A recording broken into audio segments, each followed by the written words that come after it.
Wakesha Online Television and the Flashlight Online Television. So we are very happy to be with you this particular hour. We're going to discuss different issues, and don't be surprised today. I know you're asking yourselves, how come today we are having the young lady with us? We normally host those old ladies, those old men with different versions, the way they see things in different angles. Now, today we are blessed with Rebbecca, who's going to discuss patent issues. Rebbecca, she's a lawyer by profession. At the same time, she's human rights activist and different things of that kind. So for that reason, we shall be mixing different languages, both Runyankore, we shall be mixing Luganda, we shall be mixing English. So you'll get us in different angles. So let me give chance to Rebbecca Karagwa to introduce herself. Then later we start on. A very good afternoon, and welcome to the show. Thank you so much, Doctor. Good afternoon to all our viewers.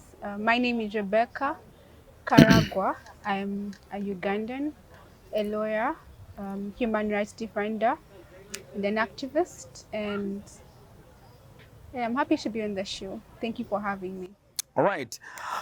We are also very happy to be with you here. You as a lawyer, we want to be very point on point to discuss on issues that are killing, affecting Ugandans especially. Both young girls, old men, old women, different people, because we believe that human rights, it has no age limit. That whether it affects the young one or the old ones, it goes across the globe. So tell us, what is human rights? And we'd like also to understand, to know how human rights has been violated in Africa, basically Africa, Uganda, Kampala, and the areas that we even don't know. All right.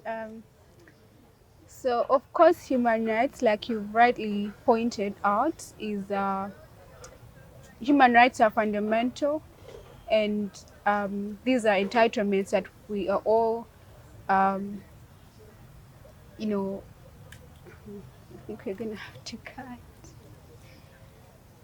Can you Fundamental, cut? yeah? Yes. So human rights are. I mean, I'm freezing. No, no, it's okay. You can go I'm on. You gonna shall cut edit. this. Okay. No, you shall edit. Okay. Hmm. Um. So thank you so much for your question. Hmm. Like you rightly said, every person, regardless of nationality or you are deserving of your fundamental human rights. And speaking of violations, and also particularly to the Ugandan context, we've had, I think we really have a terrible record when it comes to rights violations. Um, and if I could maybe just draw a distinction, rights violations are those that occur because there is failure of the state to protect or promote these fundamental human rights, and their abuses, if they are done in my individual capacity as just a Ugandan, I could abuse your rights or two. But we want to focus so much on the violations, which, because the state has a duty to ensure that every Ugandan's rights are respected, protected, promoted. And I would like to speak particularly to the violations that occur for purely political reasons. Okay. Um, and while we are in a state where people are afraid to, um, speak or call to action, anything to, you like, even liberty, like you're not sure of your own safety, your own movements, and why you find that the reason for that violation is actually, it has its background, maybe from your political standing or your political views. Mm. And we think that that should not have a place in this country or anywhere in the world, especially in this period of time, because we think that we are, at least we should be a civilized nation, a civilized people, and we should hold space and have room for people who hold divergent views from ours. And so that's why now we have an issue of political prisoners, we have missing persons, we have, you say something today and tomorrow there's like a land court case, and you don't know how that even happened. So we think that Ugandans deserve better. than the kind of environment that we presently have.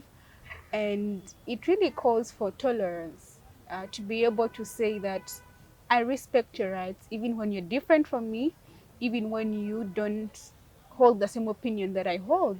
Because also one of the fundamental rights is freedom of expression. And in that freedom is also the right to hold opinions that could offend.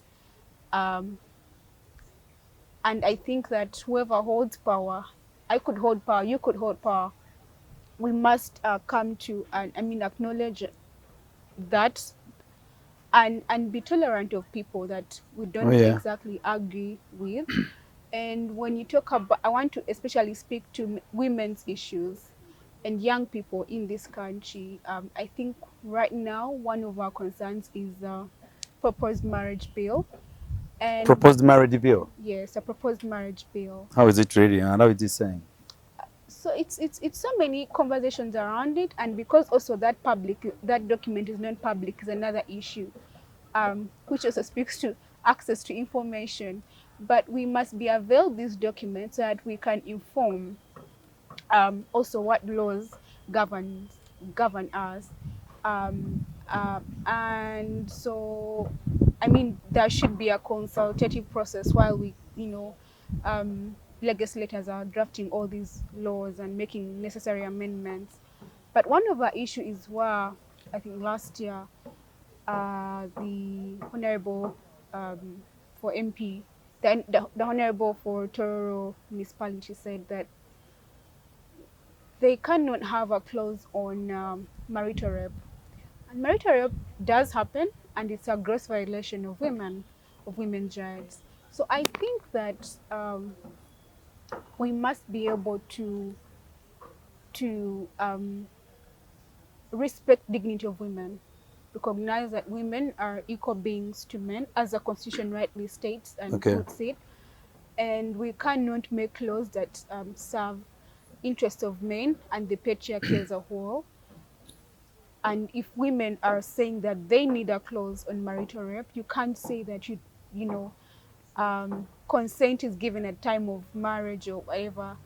We must respect dignity of women and how they are treated even in those institutions that we interact with, such as the But do you institution still of believe that women marriage. are not appreciated and not protected? I don't understand what you mean No, by no, because appreciated and in most cases, protected. apparently, all the rights in Uganda on the women's side. What do you, that's not correct. Like, which rights are all on the women's side? No, mostly, most of them, or the rights on your side, they are favoring you. They're not even favoring men. Whereby you find, I'll give an example. Let me use this example, don't misquote me, our viewers. If you're my wife today, you've married for 6 months, and then if time for divorce comes, that the law says you must, me and you, we must divide all the properties in the house. However much I've worked for this property for the last 40, 50 years, 30 years, how do we divide these properties for only, when you've said with only 6 months? Don't you think that the rights are favoring you? Um, I don't think that's a correct interpretation of the law, because you're entitled to what you contributed to, and so That's how it contribution, should be.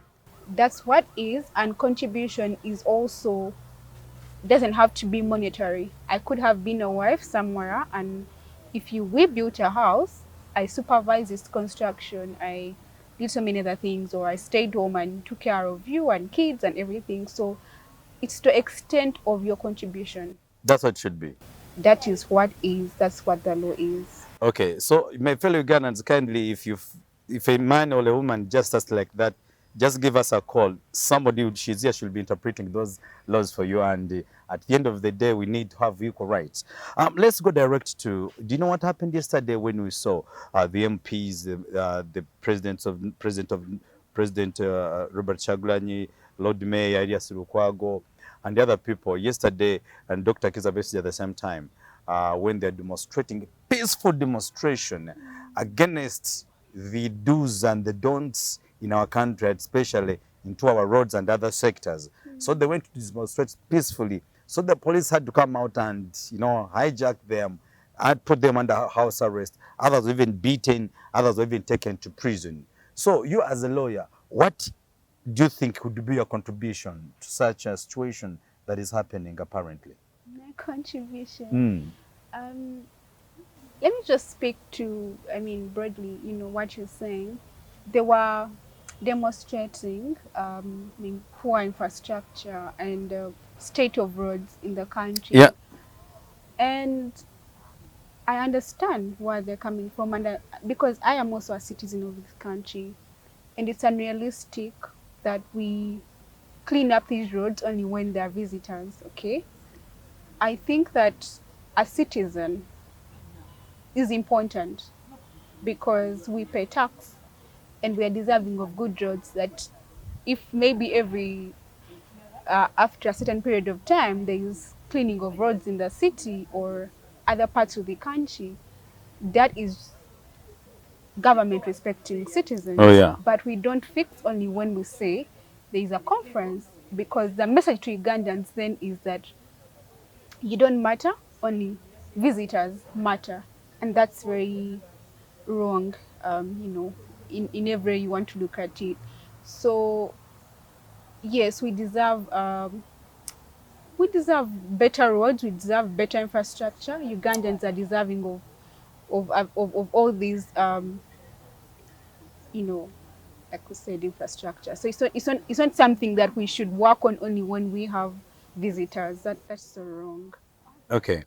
All right. That's good. That I appreciate for your explanation. I hope our viewers have understood it. Um, uh, if someone like us who come from Western Uganda, uh, how would you love someone to understand that? Because we have a fellow, it's unfortunate that people normally say that you guys from Western Uganda, you are awesome, everything is okay, the roads, the infrastructure, buildings, the health, everything that's okay. Do you agree with that? Um, of course, that's not correct, Great. but um, you know, uh, I understand where those narratives come from, and it's not a mistake that even people hold such opinions. So any person who wants to, or any people even just outside this country, people thrive so much on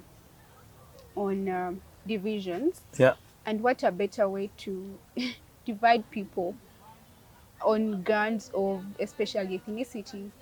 So if we draw certain narratives, then we have an us against or versus them, because also people interested in power, or they will do anything to make sure that there is no unity, so when you see Ugandans non divided on especially grounds of ethnicity, I'm this and you that, it's not a mistake. There is so much work that goes into fronting those narratives, and I just think that we have to do a better job at understanding, like reading these things, understanding them, and not falling for these narratives that then divide us, and we lose out on what the focus should be.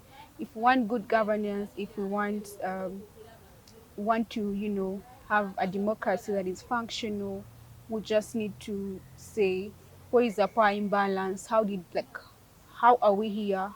What do we do to address this, as opposed to just continuing narratives that actually aren't ours, that are not true, and a correct representation of actually the facts on ground. Yeah. Okay. Um, you as the, I should call it the young girl, am I doing a mistake? Because every word I must be on point. You as a lawyer, I may end up being jailed today if I don't speak things properly. So where I go wrong, you just forgive me as your client. Okay. Apparently in the country, we are having a summit, which is called NAM, right? NAM is becoming NAM. NAM is NAM. I don't know. NAM is NAM. So we would like my people from Rusheri, eh? My people from Rukunjiri, people from Kasese, people from Hoima, people from where mention other parts of this country, where for the first time we've seen roads being cleaned, mopped, and askaris on the road everywhere. Every junction there are police officials and things of that kind. And at the same time, the minister said that what you have to do when you're on the main road, what you have to do, just keep smiling. I have only three concerns. Is there any reason of a Ugandan to smile on the street when we're having poor roads, when we're having poor infrastructure, when we're having poor health sectors, when even ourselves we look as if we have kwashako because people are no longer eating 2-3 meals? You get my point? So you, as the human rights activist, the lawyer, the one who see things in different versions, I'd say is over in Noga memory Nyankore for even if it is 2 minutes, such that these people can understand properly. So tell us, what is NAM? Others call it Namuganye, others call it Simanyi Namukoze Vitya, things of that kind. Namuli. I have a friend Namuli, and I was just telling her, Namuli, this is you. Yes, so things of that kind. So you first tell us, bring it in your own version as a lawyer. We want to see what's the benefits, what is that we are gaining from that, and then we go on. So what is NAM according to your perception, and what's that we're benefiting from it? All right. So NAM is the non-aligned movement, which is an organization of states that were initially known. Um, I'm trying to avoid using the word aligned tribes, but NAM is an organization of Yes. states that remain independent and were not aligned to either USA or USSR, and it was formed in 1961. And the purpose of formation of this organization was to, among others, tackle the issue of decolonization, address decolonization, and fund a decolonization agenda, and to ensure that, of course, economic development and all those, aspects, but in like what makes sense to these countries, because also they are underdeveloped countries, yeah. So Yeah, we're trying the to Nam see Nam. something. Yes, and we are having the 19th summit in Uganda today. 19th. Yes, this is the 19th Mm. NAM summit. But also, if I could just look at the purpose, and I was a bit particular on singling out decolonization as one of the agendas for the formation of this NAM organization, is that it's been here since 1961. Uganda was admitted in 1964 at the summit that happened in Egypt then. Okay. But I just want to question, for me, my reflection is about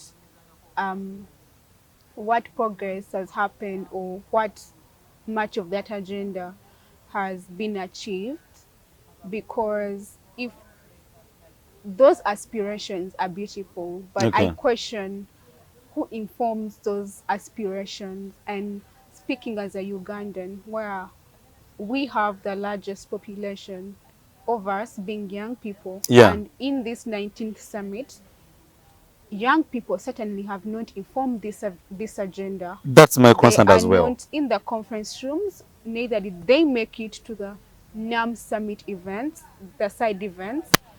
And I don't even think that, because already if we are not part of all these decisions, we just like are sitting back and are not doing the key roles that we're supposed to do, and we Yeah, still have older people at the center stage.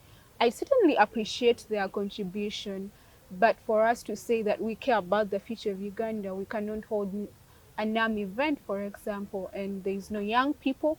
Aside that, is that some of the panels have been largely men. So if we can still have a mano, right now, and there's so many wonderful, smart women in this country, it still, for me, tells me that we just have lofty aspirations on paper, Okay. and we already see that our practice is very different and prior to what we say we want. When we look at those aspirations, if we say the Africa that we want, who's the we? Like, you need to ask yourself, do you understand? If you look at those documents, do they speak to your, everyday life? Do you feel that you're represented by, all those agendas? So I really think that we need to rethink what we want, especially as young people, Okay. and also as even the elders in the country. Like I already said, acknowledge for me the work, but then we also we have to realize and say that other people have to take over this work, and then how do we plan for a future that we are not a part of? And if you look at developed countries, actually, they're very they're very they're very intentional, Okay.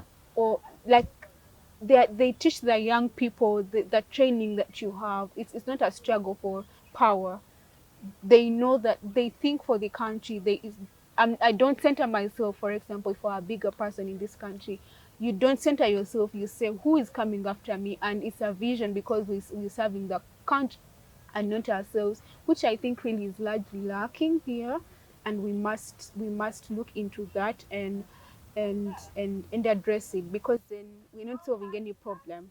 And I know people have told us, you have to fight for what you want. Yes, but we don't. You fought, then we also have to come and fight. Then people after us fight. We need to nurture a culture of, well, we know that this country is bigger than people. Okay. Now, sorry for interrupting you somehow. Do you still believe that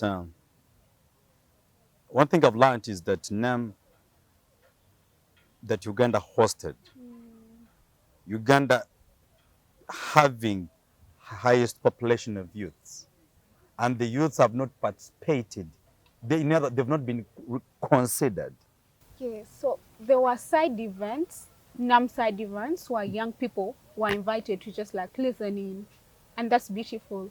But like, so what? Like, that's why I say, what is the quality of young people's participation? It must be meaningful. And why young people don't make it to the conference rooms or the side events is because, who are you? That goes back to now, who is holding power? So then, who is informing these decisions or these aspirations, or who is speaking for you? And why would you, like, 78 more than 78% of the population is outside of these conference rooms, and someone else is speaking for you? It doesn't make sense, and it's not correct. That's very true.